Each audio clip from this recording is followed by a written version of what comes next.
मंगलम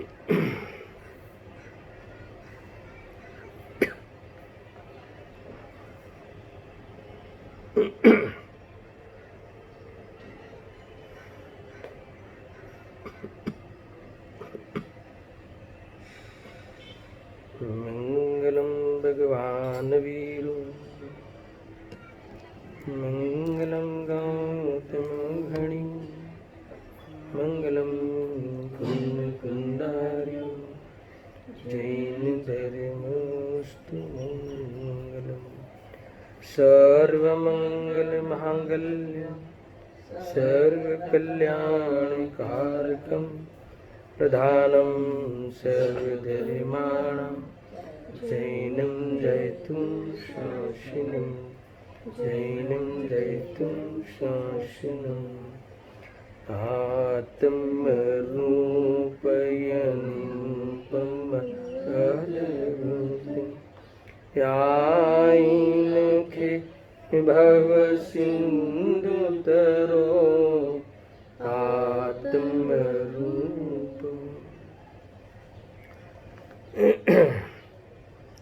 शुद्धोपयोग के काल में ज्ञान का क्या रोल है, इसकी चर्चा चल रही है।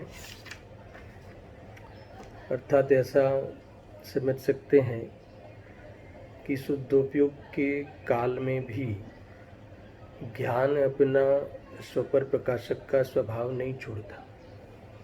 मूल तो ये बात लेनी है ना, इसकी चर्चा यहाँ चल रही है।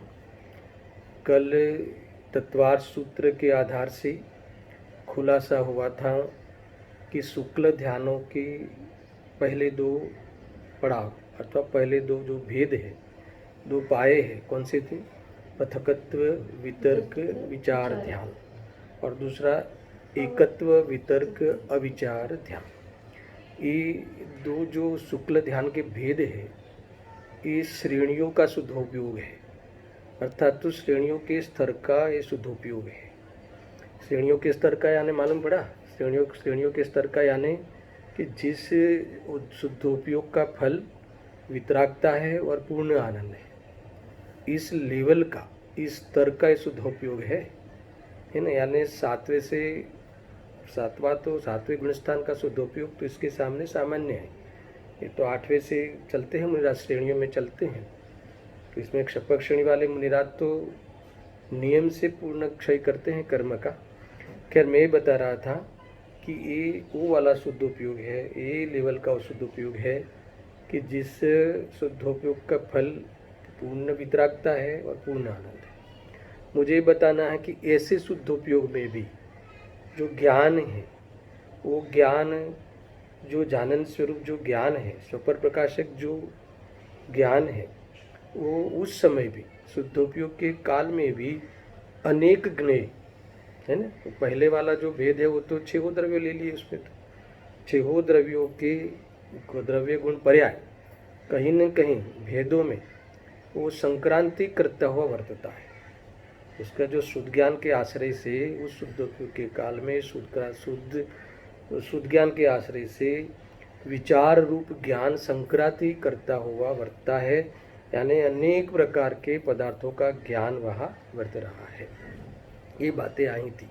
और तब भी क्षपक श्रेणी वाले जो मुनिराज है, उस समय भी जो कर्म का क्षय करते करते है ना, पूर्ण रूप से क्षय करते हुए पूर्ण वितरागी हो जाते हैं। कौन से काल की बात है? शुद्धोपयोग, कि जिस समय ज्ञान का क्या रोल है, पदार्थों को, अनेक पदार्थों को है ना, अनेक पदार्थों को जानने रूप परिणमता है।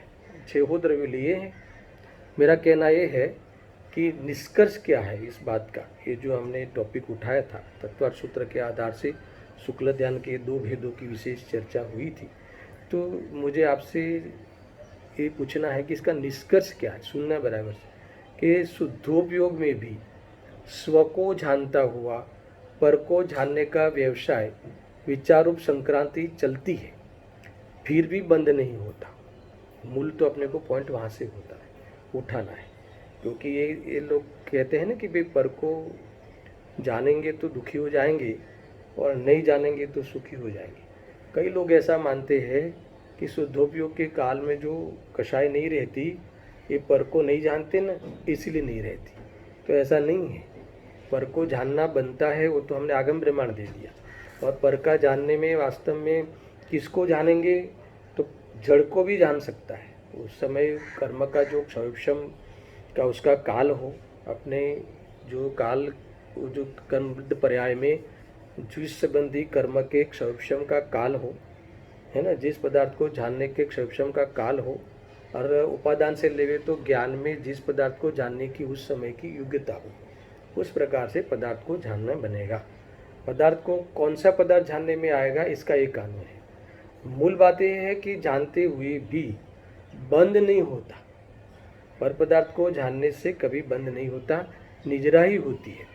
देखो, ज्ञान में जो पुद्गल आदि पदार्थ झलके, सुनना बराबर से, यह जानने में आवे, उसका ज्ञान को कोई सुनना बराबर। पदार्थ जो भी ज्ञान में पदार्थ जो जानने में आते हैं, अर्थात उसका जो भी पदार्थ झलकते हैं, जो भी ले लेना, तो इसमें ज्ञान का कोई आग्रह नहीं है, और जो भी पदार्थ जल गए इसमें कोई इतराज भी नहीं है। ज्ञान को तो न आग्रह है, न इतराज है, न हर्ष शोक है ना। ज्ञान में कौन सा पदार्थ झलके, नहीं कोयला नहीं झलकना चाहिए, नहीं खरेगर तो ये सोना ही झलकना चाहिए, है ना। और शुद्ध उपयोगी काल में तो सिर्फ आत्मा ही झलकना चाहिए, अथवा आत्मा के बारे में ही कोई ज्ञान का विशेष विचार चलना चाहिए, ऐसा कुछ नहीं है। कोई अन्य पदार्थों के बारे में भी विचार चल सकता है ना। ज्ञान को ऐसा कोई आग्रह नहीं है, अभिलाषा नहीं है, ऐतराज भी नहीं है, और कुछ भी जानने में आवे तो हर्ष शोक नहीं है ना। ऐतराज होना, आग्रह होना, अर्थात तो हर्षोक होना, ये तो राग द्वेष के कारण होता है। और वहाँ शुद्धोपयोग में जानना तो होता है, मगर राग द्वेष नहीं होता, इसीलिए उपयोग को वहाँ शुद्ध कहा है। शुद्ध शब्द से मैंने कहा था कल कि जो शुद्ध शब्द है वो किसका वाच्य है, चारित्र के जो शुद्ध परिणमन। सुनना, यहाँ लिखो मत, आप सुनो, तो चारित्र का शुद्ध परिणमन है, वितराग परिणमन है, यानी व्यक्त अंश बिल्कुल राग द्वेष का है नहीं। इसलिए जो ऐतराज तो राग हो तो हो, द्वेष हो तो हो, नहीं इसको नहीं झलकना चाहिए, इनको तो जानना ही नहीं चाहिए, इनके सामने तो देखना ही नहीं चाहिए, है ना।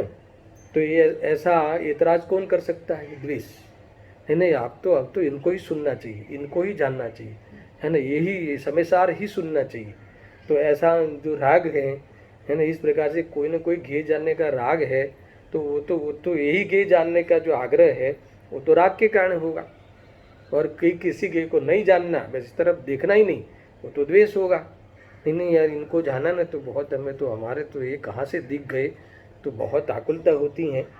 तो ऐसा हर्ष शोक जो है वो तो राग द्वेष के कारण होता है। और वहाँ जब जी उस समय किसको भी जाने, उसका वो तो जानने का तो सुख दुख के साथ नियम ही नहीं है ना। कोई भी पदार्थ को जाने, मगर वहाँ राग द्वेष नहीं होने से, है ना, इतराज करने वाला तत्व है वो तो है ही नहीं वहाँ, आश्रव तत्व तो वहाँ उत्पन्न ही नहीं है, उसका तो उदय ही नहीं है ना। समझ लेना, जो अल्प उदय है ना वो अबुद्धिपूर्वक के राग में है कि जहाँ उपयोग वहाँ चल ही नहीं रहा है। उपयोग तो एकमात्र एक प्रकार से जानने रूप ही परिणम रहा है, ऐसा समझ लो, है ना। और शुद्धता वहाँ बन रही है, जब राग द्वेष नहीं है तो शुद्धता बन रही है। ज्ञान तो वास्तव में साक्षी भाव है, शुद्धता हो या अशुद्धता हो, वो तो जिसकी संगति करता है तो उस अनुसार उस पर नाम का उपचार आता है कि शुद्धोपयोग है, इतना समझना। कुल मिला के में बताना है कि वितराग भाव से अगर पदार्थों को जानता है तो क्या नहीं होता, है ना, बंद नहीं होता, और राग भाव नहीं जरा होती। और राग भाव से पदार्थों को जाने, है ना, कुछ न कुछ कल्पना करते हुए जाने तो बंद होता है, आकुलता भी होती है। यानी मात्र यहाँ कहते हैं जानने से बंद का और निजरा का कोई संबंध नहीं है। ये बात मैंने आपको कल यहाँ तक का विषय हुआ था, तत्वार सूत्र के आधार से विशेष चर्चा यहाँ हुई थी। अभी मैंने एक मोक्षमार्ग प्रकाशक नामक जो ग्रंथ है उसमें से मैं बात पुनः चलाता हूँ, बहुत क्लियर करते हैं, तो जल्दी नहीं है, समझ में आया ना। जो प्रयोजनभूत विषय हो ना, ये अपने को उसमें समय देना चाहिए। 214 नंबर का ये पेज है। देखो यहाँ एक प्रकार से शुद्धोपयोग कहो, निर्विकल्प दशा कहो, एक ही बात है ना। यानी निर्विचार दशा है, ये अलग हो गया। निर्विचार दशा तो संभव ही नहीं। छद्मस के शुक्ल ध्यान की बात है ना। छद्मसपना का, अल्पज्ञ का अभाव हो और सर्वज्ञ का उत्पाद हो, तो सर्वज्ञता आ जाए तब विचार करने वाला ज्ञान नहीं रहे हो तो ऊपर के स्टेज में गए। अब उसको क्रम से और संक्रांति करके जानने की जरूरत नहीं है। सब एक ज्ञान की क्रिया में सब पदार्थ एक साथ जानने में आते हैं। और उससे पहले छद्मस अवस्था हो तब आप एक साथ में नहीं जान सकते, है ना। आपको वहाँ ये उपयोग भंग होगा ही होगा। आप यहाँ का जानना छोड़ोगे, निवृत्त होगे इस पदार्थ के ज्ञान से, आपका ज्ञान निवृत्त होगा इस ज्ञ के ज्ञान से, तब दूसरे ज्ञान में परिवर्त होगा। तो यही संक्रांति है। इसको ज्ञप्ति परिवर्तन शब्द प्रवचन सार में दिया है। इतना क्लियर हुआ? ठीक है। अब मैं यही बात है, यहाँ देखो निश्चयावासी प्रकरण है और उसमें केवल निश्चयावलंबी जीवन की जो प्रवृत्ति है वो हेडिंग है। और उसके हेडिंग के अंतर्गत सब हेडिंग क्या है सुनना। हेडिंग से ही आपको ये विषय का पता चल जाएगा, क्योंकि अभी तो काफ़ी चला है ना। अब सुनना कि स्वद्रव्य परद्रव्यना चिंतवन वड़े निर्जरा बन्नो प्रतिबंध अथवा निर्जरा बन्नो निषिद्ध। स्वद्रव्य या परद्रव्य का चिंतवन करे यानी विचार करे। चिंतवन का अर्थ है विचार करना, जानना। उस संबंधी विचार करे तो उससे कोई निजरा बंध का कोई प्रकरण खुलता नहीं है। निजरा बंध उससे कोई मतलब रखता नहीं है। निजरा और बंध का संबंध राग द्वेष से है। राग द्वेष का अभाव हो, है ना, तो निजरा होगी, है ना, संबंध निजरा होगी। और राग द्वेष होगा तो बंद होगा, आश्रय बंद होगा। ऐसा समझना। देखो मैं भी पढ़ता हूँ पहले पैराग्राफ में उस निश्चयावासी मिथ्या दृष्टि की कैसी दृष्टि है, बहुत अद्भुत है। सुनना बराबर से, है ना। वड़ी ते जीवों ने एवं श्रद्धान छे। सुनना, ते जीवों ने यानी कौन से जीवों को? निश्चयावासी मिथ्या दृष्टि ऐसा मानता है, ऐसा श्रद्धान है ना, ऐसा मानता है कि केवल शुद्धात्माना चिंतवनથી तो સંબંધ નિજરા થાય છે। સુનના, વા त्या मुक्त आत्माना सुखरवंश प्रकट થાય છે। અને शुद्धात्मा के बारे में चिंतन करे, जानकारी लेवे, जाने, विचार करे तो क्या होगा? निजरा होगी और उससे फिर मुक्ति का अंश प्रकट होगा। ऐसा कौन मानता है? निश्चयवासी मिथ्या दृष्टि। सुनना आगे, तथा जीवना गुणस्थान आदि अशुद्ध भावों, जीव का जो गुण स्थान, फिर वो जीव स्थान, मार्गना स्थान, इस ओर से जीव के भेद करे ना, अशुद्ध जीव के, ये अशुद्ध पर्याय की ओर से जीव का वर्णन है। अगर उसका चिंतन करे, उसका बोध करे, उसका ध्यान करे, उसका विचार करे और इसके साथ साथ और पोताना सिवाय अन्य जीव पुद्गल आदि पर चिंतन करे, यानी कोई पुद्गल का स्वरूप समझे, पुद्गल का स्वरूप जाने, है ना। स्पर्श रस गंध वर्ण वाला जो पदार्थ होता है वो पुद्गल होता है, उसके सब स्वरूप जाने, चिंतन करवाथी आश्रय बंध थाय छे। ऐसा कौन कहता है? ध्यान दो यहाँ पे, है ना। ऐसा कौन मानता है? निश्चयावासी मिथ्या दृष्टि। और इसलिए अगर जो पर पदार्थों को जानेंगे तो आश्रय बंध होगा, यानी पर्याय वाला पोषण तो जानना ही नहीं है। पर्याय को जानेंगे तो क्या होगा, है ना, बंद हो जाएगा। तो माटे अन्य विचार थी पराड़मुख रहे, यानी वो संबंधित तो विचार ही नहीं करना, है ना। अभी इसके हाथ में है क्या? अरे विचार, ज्ञान तो अपना है ना, तो ज्ञान अपना है तो वो ज्ञान स्वरूप स्वयं, है ना, सहज है, जानना सहज होता है।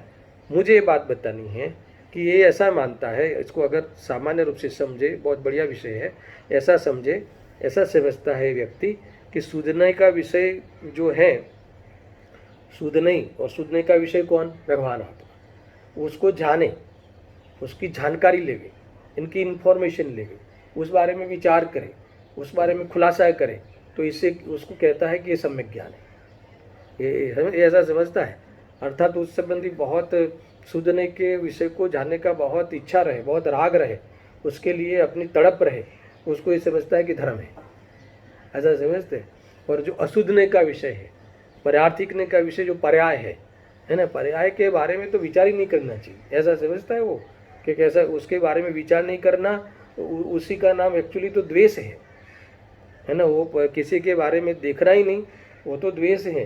वो उस द्वेष को वो वैराग्य समझता है, उससे विरक्ति समझता है, उससे ऐसा समझता है कि हमारे पर्याय दृष्टि नहीं है, यानी पर्याय को जानेंगे तो पर्याय दृष्टि हो जाएगी, ऐसा मानता है। पर्याय को जानना अलग है, पर्याय दृष्टि अलग है। पर्याय को जानने में क्या प्रॉब्लम है? मनुष्य को मनुष्य रूप से जानो, मगर उस मनुष्य में हूँ तो वो पर्याय दृष्टि हो जाएगी, है ना। जरा इस इधर ध्यान रखो इस विषय में, है ना। क्या कहते हैं, तो ये बात यहाँ आई, मूल बात ये आई। तो जीव ऐसा मानता है कि खरेखर तो ये शुद्ध नए के विकल्प का पक्ष हो गया। इसे शुद्ध नए के विकल्प को ये स्वप्रकाशन मानता है, ऐसा समझ लिया। और पर्याय को जानेंगे तो वो तो पर का जानना हो गया, और उसको जानेंगे तो क्या हो जाएगा? बंद हो जाएगा। तो ऐसा मानकर उसे पराड़मुख रहता है। पराड़मुख यानी एलर्जी करता है, पर्याय की तो बात ही नहीं करना। क्यों? कि पर्याय की दृष्टि छोड़नी है ना, तो पर्याय की बात नहीं करने का नाम दृष्टि छोड़ना नहीं है, है ना। पर्याय को जैसी है वैसी मानना, क्षणिक मानना, है ना। और स्वभाव त्रिकाल है वैसा जानना, और त्रिकाल स्वभाव है इस आधार से निश्चिंत हो जाना, और प्रकार पर्याय क्षणिक है तो उस ओर से भी निश्चिंत हो जाना, इसको नाम स्वभाव की दृष्टि है। ये जीव को इस बारे में समझ ही नहीं पड़ता, ये ख्याल ही नहीं आता, ऐसा है। देखो, है ना। मुझे वो बताना, घड़ी रह गई क्या? हाँ है। हाँ, तो यहाँ मूल बात ख्याल में आई ना। तो ये बात चलती है, फिर से मैं पढ़ता हूँ, सुनना है इस बारे में। ऐसा कि वड़ी ते जीवों ने एवं सिद्धांत है, मिथ्या दृष्टि ऐसा मानता है कि केवल शुद्धात्मा का चिंतन करेंगे, उसके बारे में ही विचार करते रहेंगे तो अपने आप समझ निजरा हो जाएगी और मुक्त आत्मा का अंश प्रकट हो जाएगा। तथा जीवना गुणस्थान आदि अशुद्ध भावोનું અને પોતાના સિવાય અન્ય જીવ ભૂતગલ આદિનું ચિંતન કરવાથી આશ્રય બંધ થાય છે, માટે अन्य विचार करना ही नहीं, ऐसा मानता है। अब सुनना, अपने पंडित टोडरमल जी कहते हैं, अब उसका जवाब देते हैं। जवाब सुनना भाई शांति से। जवाब क्या है? ये पण सत्य सिद्धांत નથી, અને ये जो तू मानता है वो सही नहीं है। पंडित जी कहते हैं, इसमें देखो कोई भारी पड़ने वाली चीज़ नहीं है, बहुत सरल है। सुनना, ये सत्य सिद्धांत नहीं है, ये तेरे मानना गलत है। क्यों मानना गलत है? सुनना, जवाब देते हैं। कारण के शुद्ध स्वद्रव्यનું ચિંતન કરો, સુનના બરાબર, શુદ્ધ સ્વદ્રવ્યનું ચિંતન કરો, અર્થાત શુદ્ધાત્માનું ચિંતન કરો, ભગવાન આત્માનું ચિંતન કરો, अथवा अन्य चिंतन करो। पंडित जी क्या कहते हैं? अन्य चिंतन करो, किसी के बारे में चिंतन करो, शरीर के बारे में, शरीर के कितने भेद है, क्या है, कोई भी चिंतन करो। यहाँ कहते हैं कि किसी का भी चिंतन करो, मगर जो वितराग सहित भाव हो। और वितराग सहित भाव हो इसका अर्थ क्या दर्शन? वितराग सहित अगर जानना बनता हो और उस जानने के समय राग द्वेष नहीं हो, जानने के समय विकल्प नहीं हो, तो ये बंद नहीं होगा। तो वहाँ क्या होगा? फिर संवर निराही होगी। किसको जानने की बात है? चाहे किसी को भी जानो, देह को जानो, आत्मा को जानो, सात तत्व को जानो, बंध को जानो, आश्रम को जानो, मोक्ष को जानो, किसी को भी जानो, सातों तत्वों में किसी को भी जानो, अप्रयोजनभूत तत्वों को भी जानो। सुनना, यहाँ ध्यान दो, अप्रयोजनभूत तत्वों को भी जानो, किसी को भी जानो, आया ख्याल में। मगर अगर वितराग सहित भाव होए, वितराग सहित अगर जानता हो तो सम्मन निजराही होगी। और आगे कहते हैं कि अरे ज्या रागादि रूप भाव होए, अगर रागादि के साथ जानता हो तो क्या होगा? आश्रयबंध होगा। जो अब सुनना, एक आधार देते हैं, बहुत बढ़िया आधार देते हैं। इसमें मुझे खास और भी बात करनी है कि जो परद्रव्य ने जाणवाथी ज आश्रयबंध थाय, क्या कहते हैं? परद्रव्य ने जाणवाथी जो आश्रयबंध थाय, तो ज्यादा से ज्यादा बंध किसको होगा? केवली को होगा, है ना। यानी सबसे ज्यादा बंध किसको हो रहा है? उसके हिसाब से तो केवली को हो रहा है। आपको स्वीकार है क्या? ऐसा है भाई। यहाँ लिखे हैं, पंडित जी लिखते हैं कि जो परद्रव्य ने जाणवाथी જ આશ્રયબંધ થાય તો કેવડી ભગવાન સમસ્ત પરદ્રવ્ય ને જાણે છે, તેથી તેમને પણ આશ્રયબંધ થાય। सबसे ज़्यादा आश्रयबंध उनको होगा। फिर इधर ध्यान दो, है ना। तो ऐसा हो जाएगा। देखो, मैं एक और बात जोड़ता हूँ इसमें कई लोग तो फिर ऐसा कहते हैं कि देखो, मैंने एक पॉइंट्स भी यहाँ मुझे याद आया था, मैंने लिखा है કે પરદ્રવ્યને જાણવાથી જો આશ્રવણ થાય तो केवड़ी भगवान ने सौથી વધારે બંધ થાય, ऐसा अगर ये स्टेटमेंट दिया, निष्कर्ष में दिया। इधर देखो, मैं जो बोलता हूँ ध्यान दो। तो इसमें कोई ऐसा कहे, उसके सामने कोई ऐसी दलील करे, पर केवड़ी भगवान वो लोग को जानते ही नहीं। कहाँ जानते हैं? वो तो व्यवहार से जानते हैं। वो लोग क्या मानते हैं कि केवली भगवान लोग को व्यवहार से जानते हैं। व्यवहार से जानते हैं उसका अर्थ तो हम ऐसा निकालते हैं कि वो जानते ही नहीं। समझ में आया कि नहीं? देखो कैसा ये समझ रहा है। वो आधार देता है। देखो शास्त्र में लिखा है ना, केवल ज्ञान लोक को जानता है। वो कौन सा नए का कथन है? शास्त्र का आधार देता है वो। शास्त्र में लिखा कि वो व्यवहार नए का कथन है। समझ में आया? सुनना बराबर से। मैं इसको बहुत विस्तार नहीं करता हूँ, बाकी बहुत बड़ा विषय है भाई। व्यवहार क्यों कहते हो? वो जो ज्ञान है ना, केवल ज्ञान। अब केवल ज्ञान को ऐसा समझाऊँ मैं आपको कि आत्मा में एक सर्वज्ञ नाम का गुण है, सर्वज्ञ नाम की शक्ति है, उसका पूरा विकास हो गया और लोकालोक पूर्ण रूप से विकास हो गया, इसे केवल ज्ञान कहते हैं। अभी इसमें आपको समझ में नहीं आएगा। पूर्ण विकास हो गया, उसका अनंतता आ गई, ज्ञान गुण में अनंतता आ गई, तो आपको केवल ज्ञान का भावासन नहीं होगा। तो फिर समझाने के लिए कि क्या है सर्व, आप हमें समझाओ कि पूर्ण ज्ञान हो गया, अनंत ज्ञान प्रकट हो गया। तो अनंत ज्ञान प्रकट हो गया, उसका भावासन नहीं होता, तो इसको समझाने के लिए समझाना पड़ता है कि पूरे लोक का ज्ञान होता है ना। जितने पदार्थ है इनकी त्रिकालवर्ती पर्यायों को एक साथ जानता है, इसे पूर्ण ज्ञान कहते, इसे अनंत ज्ञान कहते, इसे केवल ज्ञान कहते। तो लोकालोक के द्वारा केवल ज्ञान की पहचान करानी है ना। लोकालोक के द्वारा लोकालोक को मिला के, लोकालोक का आधार लेके, है ना, केवल ज्ञान का परिचय कराना, इसका नाम व्यवहार है। केवल ज्ञान न निश्चय है न व्यवहार है। केवल ज्ञान तो उस पर्याय का, एक समय की पर्याय का पूर्ण स्वभाव है ना। उस केवल ज्ञान की पर्याय को आत्मा की कहना, ज्ञान पर्याय की कहना, बताना, जानना, समझाना, वो निश्चय है। और उस केवल ज्ञान की पर्याय को लोकालोक की ओर से समझाना व्यवहार है। निश्चय व्यवहार कुछ होता ही नहीं। निश्चय व्यवहार तो समझाने की एक कला है, समझाने की एक विद्या है। आया ख्याल में? जो वस्तु जिसकी हो उसकी कहना, उसकी जानना निश्चय है। और जो वस्तु है ना जिसकी नहीं हो, मत जो दूसरे के साथ मिला के कहना। मिला के क्यों कहना? क्योंकि वो पोजिशन है ना। जब जानता है तो लोकालोक उसमें ज्ञेय बनता है ना। और एक ज्ञान को बताने के लिए लोकालोक का आश्रय लेना पड़ा, है ना। देखो ऐसा है। और बात इसमें जोड़ते हैं, यानी इसको ऐसा नहीं, ये जो लोकालोक को जानता है ना, वो व्यवहार का कथन इतना नहीं कहा। ऐसा कहा कि उपचरित असद्भुत व्यवहार ने का कथन और जोड़ता है। सुनना, उपचरित असद्भुत व्यवहार ने का कथन है भाई। असद्भुत तो इसलिए लिया गया कि जिसके द्वारा बताया जाता है, जिसके द्वारा ये केवल ज्ञान का परिचय कराया जाता है, वो पदार्थ का आत्मा में सत्ता नहीं है। ऐसे पदार्थों के द्वारा ज्ञान कराया जाता है, इसलिए असद्भुत। लोकालोक तो बहुत दूर है, बाहर है ना, आत्मा में तो है ही नहीं, आत्मा की सत्ता में है ही नहीं। तो फिर भी उसकी ओर से समझाना बनता है, इसलिए असद्भुत हो गया। उस व्यवहार में असद्भुत उपचार। अच्छा, और उपचरित क्यों? दूरवर्ती पदार्थ होने से उपचरित हो गया। तो इस प्रकार से व्यवहार क्यों? क्योंकि ज्ञान में भेद किया। ज्ञान तो ज्ञान का ही है, ज्ञान तो ज्ञान रूप ही है। केवल ज्ञान यानी सब सर्व जानने रूप ज्ञान का स्वरूप है। फिर भी उसको लोकालोक की ओर से कह के ज्ञान में भेद किया, इसलिए व्यवहार। भेद सो व्यवहार, अर्थात तो लोकालोक के ओर से परिचय कराए सो व्यवहार। पर उसका अर्थ लोकालोक को नहीं जानता है ऐसा नहीं है। ख्याल में आया ना भाई?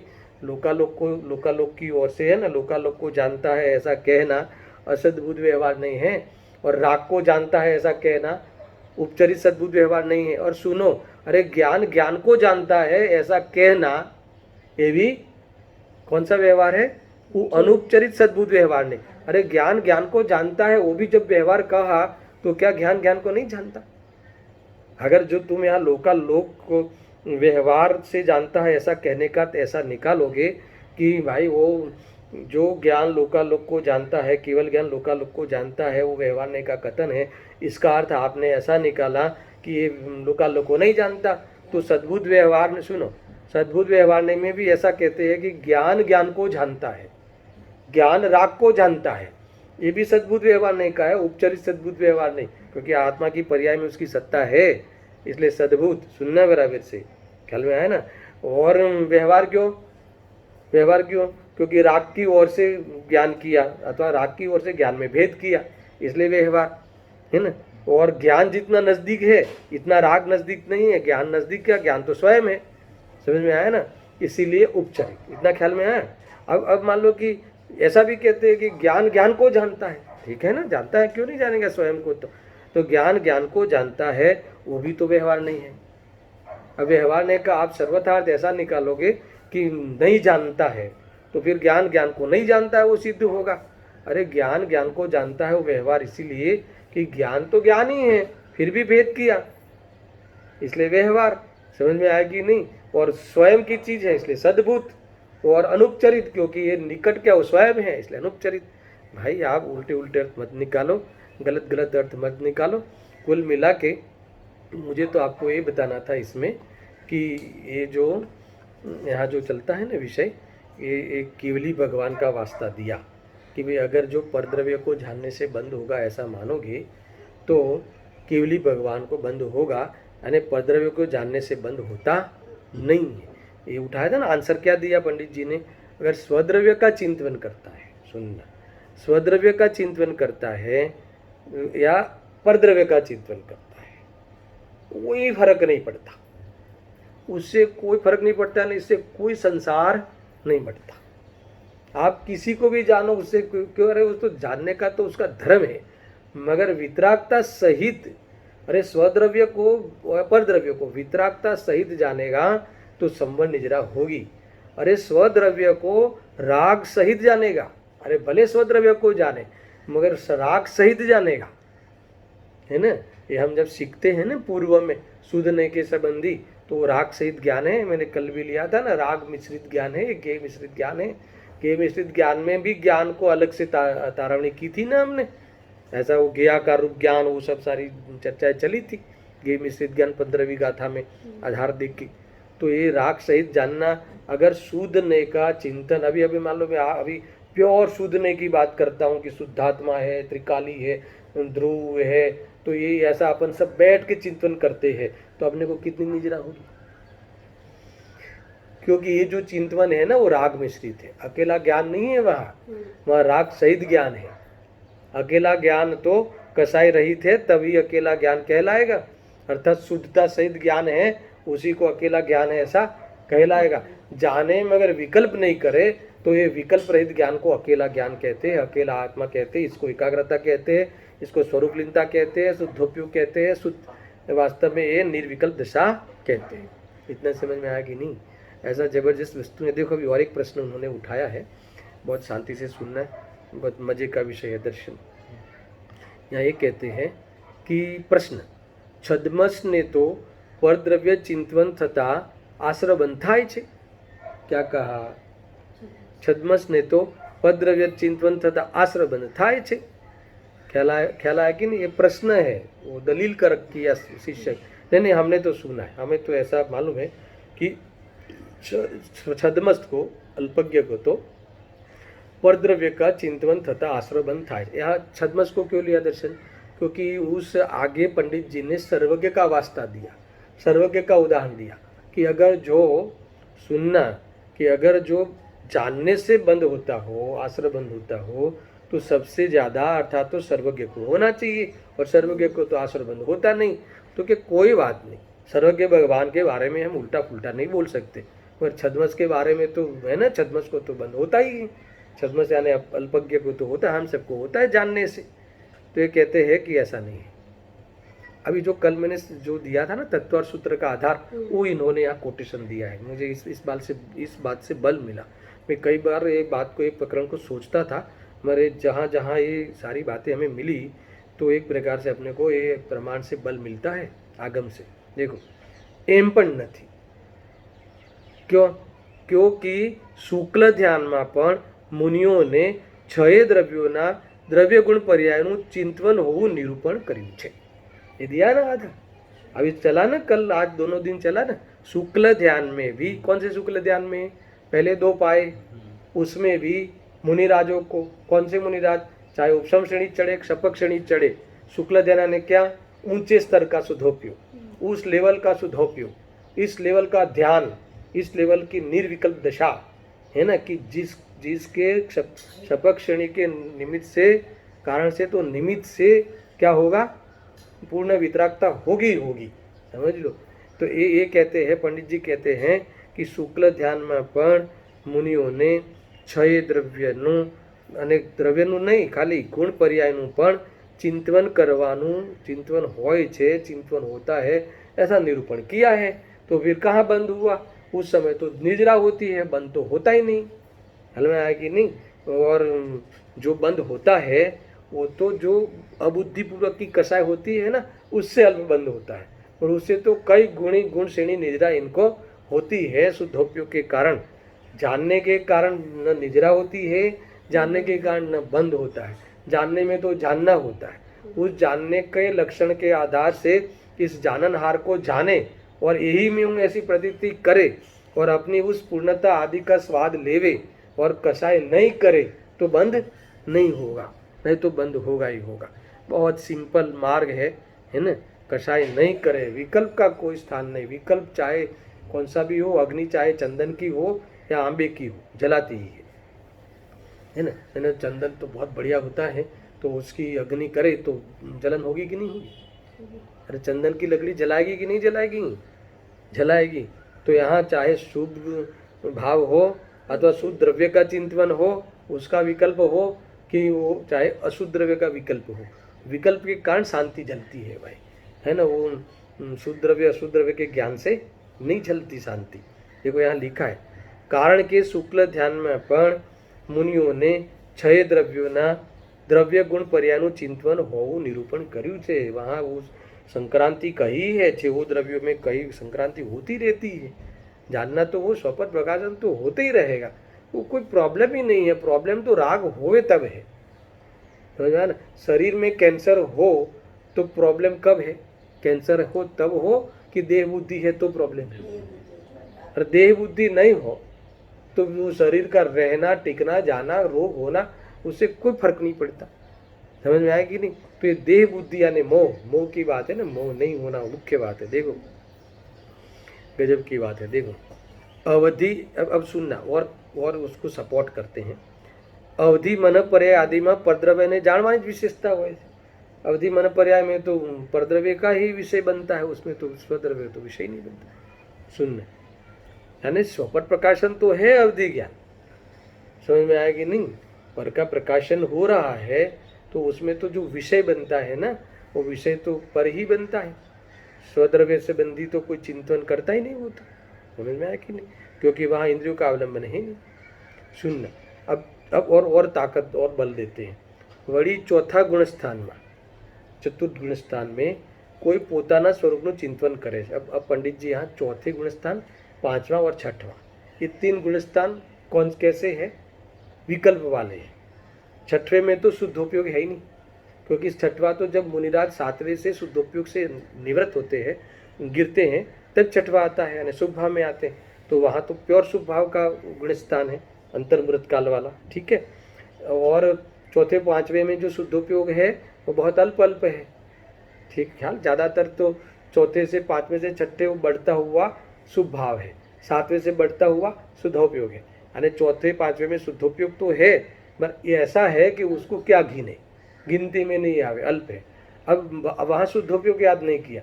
अब तुमने ये कहा ना कि शुद्ध द्रव्य का चिंतन करे तो निद्रा होती है, तो यहाँ कहते हैं कि चतुर्थ गुणस्थान वाला कोई सम्यक दृष्टि अगर शुद्ध द्रव्य का, शुद्धात्मा का चिंतन कर रहा है, तब भी उस समय ज्यादा आश्रय बंद हो रहा है। किसकी अपेक्षा? मिथ्या दृष्टि की अपेक्षा नहीं, वो पंचम गुणस्थान और छठे गुणस्थान की अपेक्षा। पांचवा गुणस्थान वाला मान लो कि वो दुकान जा रहा है, पांचवा गुणस्थान वाला ग्रस्त है ना, वो भी मान लो कि उपली वो पहली दूसरी जो प्रतिमा है वो सातवीं प्रतिमा तक, तो आठवीं प्रतिमा तक, तो सातवीं प्रतिमा तक तो दुकान में जाता है। आरंभ त्याग प्रतिमा तो आठवीं है ना। तो मान लो कि ये दुकान जा रहा है, अर्थात तो वो दुकान के माल सामान संबंधित चिंतन कर रहा है कि आज इतना माल आएगा, आज इतना पेमेंट जाएगा, आज इतना, इस चिंतन कर रहा है। और ये कौन सा चिंतन कर रहा है? शुद्ध द्रव्य का। तो यहाँ पंडित जी कहते हैं कि दोनों में से आश्रय बंध ज्यादा किसको है? चतुर्थ गुण स्थान वाले को। और उसको तो गुण श्रेणी निजरा है पंचम गुण स्थान वाले को तो वो, और इसे तो आश्रय बंध विशेष है। अब इस शुद्ध द्रव्य का चिंतन करता है, समझ में आया? तो इसीलिए कि इसे 3 चौकड़ी का उदय है चौथी गुण स्थान वाले का, 1 चौकड़ी कषाय का ही अभाव है इसी, और 5वें गुण स्थान वाले को 2 चौकड़ी कषाय का अभाव है, यानी वहाँ कषाय चौथे की अपेक्षा है ना कम है, इसलिए वहाँ निजरा ज्यादा होती है। चिंतवन का कोई बात यहाँ विचार का कोई महत्व नहीं, ऐसे छठे में घटित होता है। अब 5वां गुणस्थान वाला प्योर शुद्ध द्रव्य का विचार सामायिक में बैठा है और शुद्ध द्रव्य का विचार करता है, और मुनिराज इरिया समिति पूर्वक चल रहे हैं या कोई निहार को जा रहे हैं, समझ लो, तो उस संबंधी विचार करते हैं कि जंगल कहाँ है, स्वच्छ भूमि कहाँ है, उस पदार्थों से संबंधी विचार कर रहे हैं। तो भी उनको निजरा बहुत है, और 6वीं गुणस्थान वाला शुद्ध आत्मा का विचार कर रहा है पर निजरा कम। ऐसा क्यों? क्योंकि वहाँ कषाय 6वें गुणस्थान में कम है और इनको ज्यादा है। इनके 2 ही चौकड़ी का अभाव है, इनको 3 चौकड़ी का अभाव। नियम क्या ठहरा? पंडित जी कहते हैं नियम क्या ठहरा, देखो मैं भी पूरा पढ़ लेता हूँ। वही चौथा गुणस्थान में कोई પોતાના સ્વરૂપનું ચિંતન કરે છે તેને પણ આશ્રયબંધ વધારે છે તથા ગુણ શ્રેણી નિજરા નથી, ત્યારે 5મા 6ઠા ગુણસ્થાનમાં આહાર વિહાર આદિ ક્રિયા હોવા છતાં પરદ્રવ્ય ચિંતવનથી પણ આશ્રયબંધ થોડો છે હે ને, અને ગુણ શ્રેણી નિજરા થયા કરે છે। નિષ્કર્ષે આયા માટે સ્વદ્રવ્ય પરદ્રવ્યના ચિંતવનથી નિજરાબંધ નથી, પણ રાગાદિક ઘટતા નિજરા છે અને રાગાદિક થતા બંધ છે। તને રાગાदिकના स्वरूपનું यथार्थ ज्ञान नहीं, તેથી तू अन्यथा माने से। पंडित जी ने इसमें पूरा कहा, अगर तुम्हें बंद नहीं करना हो तो जानना बंद नहीं करना है ना, बंद न करना हो तो कषाय नहीं करना है ना। कषाय तुम्हें अगर बंद नहीं बढ़ाना हो, संसार नहीं बढ़ाना हो, आकुलता नहीं बढ़ानी हो तो क्या नहीं करना है? कषाय नहीं करना। ऐसा नहीं जानना ऐसा नहीं है ना। देखो कषाय का तो अभाव करना नहीं है, और क्या नहीं, हम तो इसको जानेंगे ही नहीं है ना, तो द्वेष हो गया वो तो जानने, और स्वभाव का निषेध हो गया, तो ऐसा आप कर सकते नहीं है। ऐसा इस एक प्रकार से ये भी हुआ। और अभी मैं एक और आपको आधार देता हूँ, सुनना बराबर से है ना। मैंने आपको कहा था ना कि 215 नंबर का श्लोक समय सार, मैंने कलश टीका निकाली। एक्चुअली मैं वो मूल अर्थ लेने वाला था, मगर मुझे विस्तार नहीं करना था ना, तो मैंने ये कलश टीका ली, क्योंकि इसमें टीका ही है ऑलरेडी, तो उसमें आपको तुरंत समझ में आ जाएगा। यानी ये 215 नंबर का श्लोक है।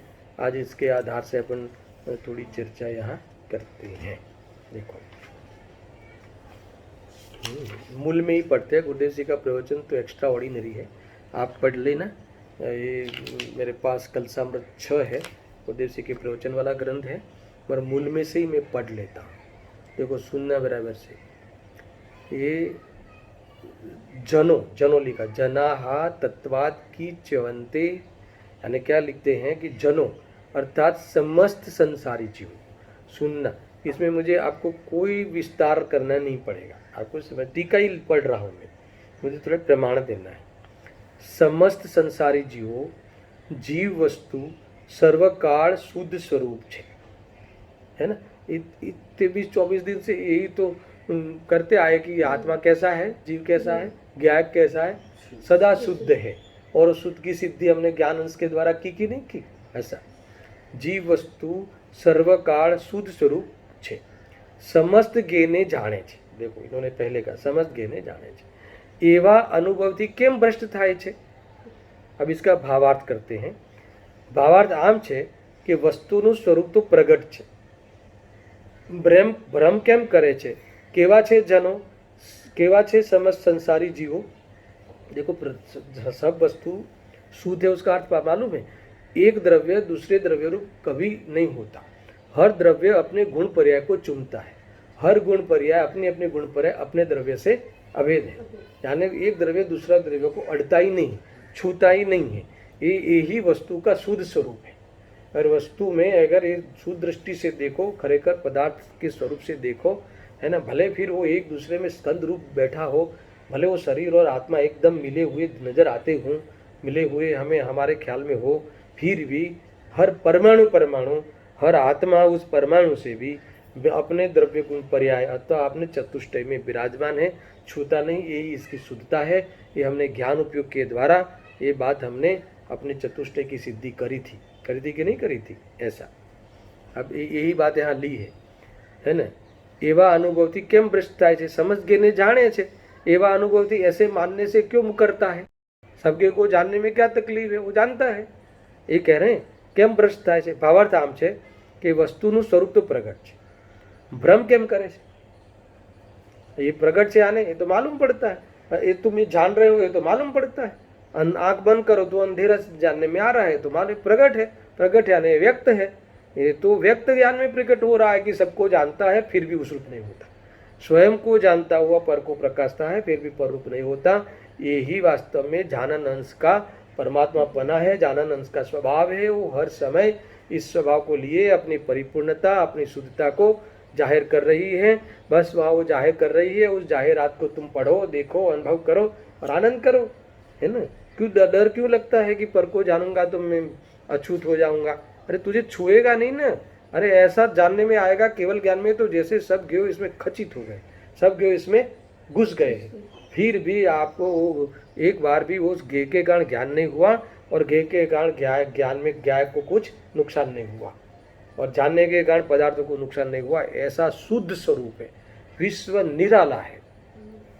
अगर जो विश्व जिस दृष्टि से, जैसा विश्व है उस दृष्टि से अगर इसके स्वरूप की दृष्टि से देखे तो इतना आनंद प्रमोद रहे, निर्भर रहे, क्योंकि दुनिया में कोई किसी का बिगाड़ता है, सुधारता है, ऐसा स्वरूप ही नहीं दिखेगा आपको। समता भाव आएगी, आनंद आएगा, ये बात है। साथ में मैंने ये कही है ना। थोड़ा सा समय है मेरे ख्याल से, है ना। कितने बजे चालू किया था याद नहीं आ रहा है ना। अभी है 5-7 मिनट ले लेते हैं, इस विषय को थोड़ा सा न्याय देते हैं, फिर मुझे कल आगे विषय को भी बढ़ाना है। देखो, सुनना, कोई चिंता नहीं करना, है ना। वो 5-10 मिनट ज़्यादा हो जाए तो, है ना, ऐसा है। सुनो, ભાવાર્થ આમ છે કે વસ્તુ સ્વરૂપ તો પ્રગટ છે, ભ્રમ કેમ કરે છે, કેવા છે જનો, સંસારી જન कैसे हैं, सुनना। समस्त गे वस्तुने जाने छे जीव, तेथी अशुद्ध थयुं छे जीव द्रव्य, एवं जाणीने गे वस्तुनुं जाणपणुं कई रीते छूटे कि जेना छूटवाथी जीव द्रव्य शुद्ध थाय एवी थई छे बुद्धि जेमनी एवा छे। क्या कहा आया ख्याल में। वो ऐसा जानता है कि गे वस्तु को मैंने जाना है, इसको जाना मैंने, पर्याय को जाना, इसलिए मैं पर्याय दृष्टि हो गया, इसलिए मैं पर्याय का जानना ही बंद कर दूंगा, पर्याय के सामने देखूंगा ही नहीं। अरे तुम पर्याय स्वयं को जानती हुई सबको जानता है ज्ञान, तुम कैसे नहीं जानोगे ज्ञान की पर्याय को जानोगे, राग की पर्याय को जानोगे।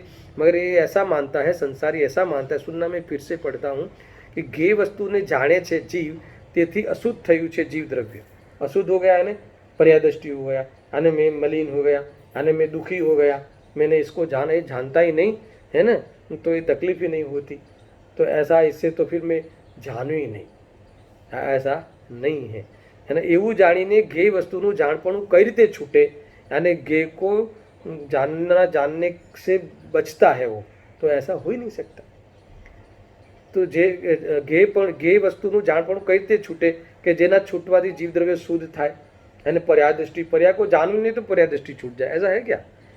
एवी बुद्धि થઈ ગઈ છે, एवो છે, तेનું समाधान आपे છે। सुनना, जे एम छे कि ज्ञान गेने जाने छे एवं प्रगट छे। सुनना भाई, ये जो मूल है ना, ये तो टीका है, और मूल में तो श्लोकार्थ में ऐसा लिखा है, ज्ञान गेने जाने छे ते तो आ ज्ञानना शुद्ध स्वभावनो उदय छे। इतना स्पर्श हो गया मेरे को ये कथन। क्या कहा, ज्ञान गेने जाने छे ते तो आ ज्ञानना शुद्ध स्वभावनो उदय छे। यानी जो उपयोग है ना, ये जो शुद्ध अनुसरण करता हुआ होता है ना, चैतन्य अनुविधायी परिणाम, वो तो शुद्ध ही उत्पन्न होता है। समझ में आना। फिर वो इंद्रियों के अवलंबन से व्यवसाय करता है, वो विभाव हो गया, फिर भी वो जानता है, वो स्वभाव वहाँ मौजूद है। ये बात अपन ने पहले सीखी है। अभी मैं देखो पुनः पढ़ता हूँ। इन्होंने इस शब्द में लिखा टीकाकार, જ્ઞાન ગેને જાણે છે એવું પ્રગટ છે, બરાબર. તે આ શુદ્ધ જીવ વસ્તુનું સ્વરૂપ છે. આ જીવ વસ્તુનું સ્વરૂપ છે અને स्वभाव है ये. तुमने ये डब्बे को जाना, ये खिलौना को जाना, ये तुम्हारा स्वभाव है.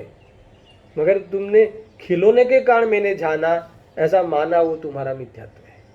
और जाना उस खिलौने में कल्पना करी कि यार इसको जानते रहेंगे तो मजा आएगी, है ना, ये इसको अपना लेवे तो मजा आ जाएगी. ये सब फिर तुम्हारा संसार चालू हो गया.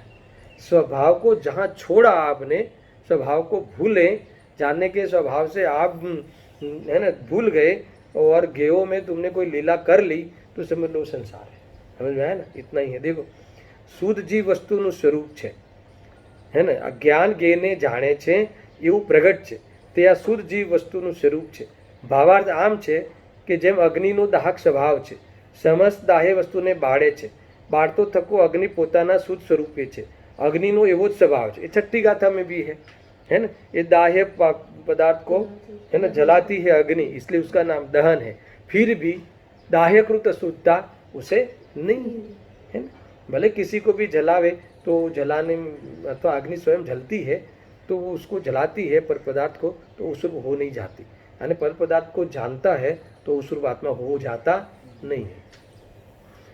तेम जीव ज्ञान स्वरूप છે, સમજ ગેને જાણે છે.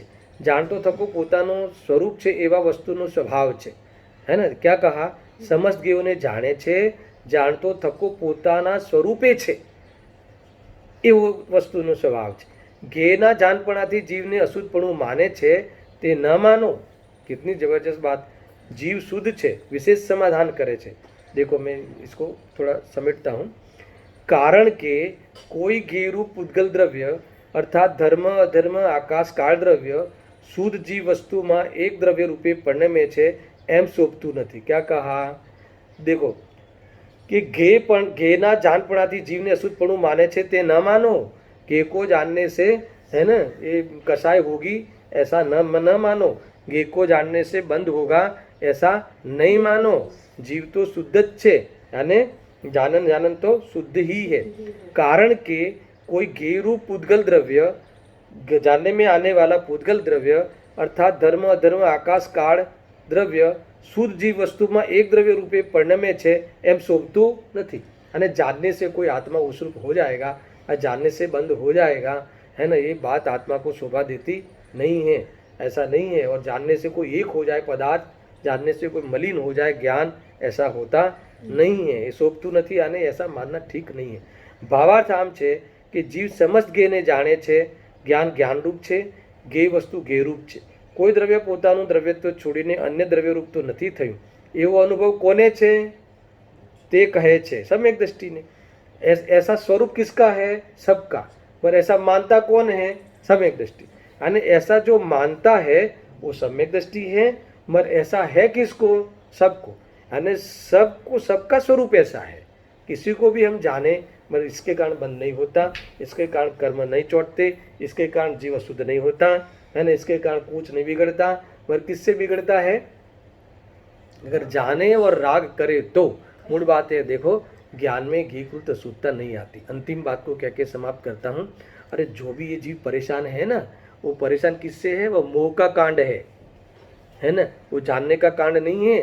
वो जो परेशान है मोह का कांड है, ऐसा कहा है ना. ज्ञान उसका सपोर्ट करता है, यानी सपोर्ट करना अर्थ, इसका अर्थ स्वपर वेद विज्ञान जो है उस तरफ ध्यान नहीं देता, यही सपोर्ट करना हुआ, है ना.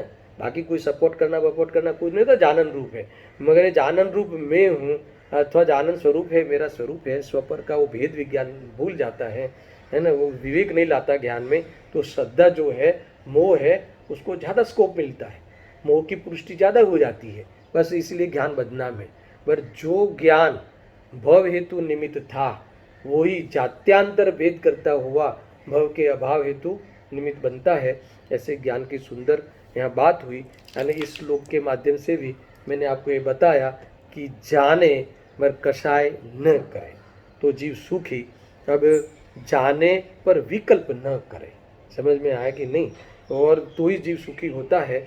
मगर आप एक प्रश्न में छोड़ के जाता हूँ कि जाने पर कषाय न करे, तो जानने पर भी कषाय न होवे, उसके लिए क्या करें?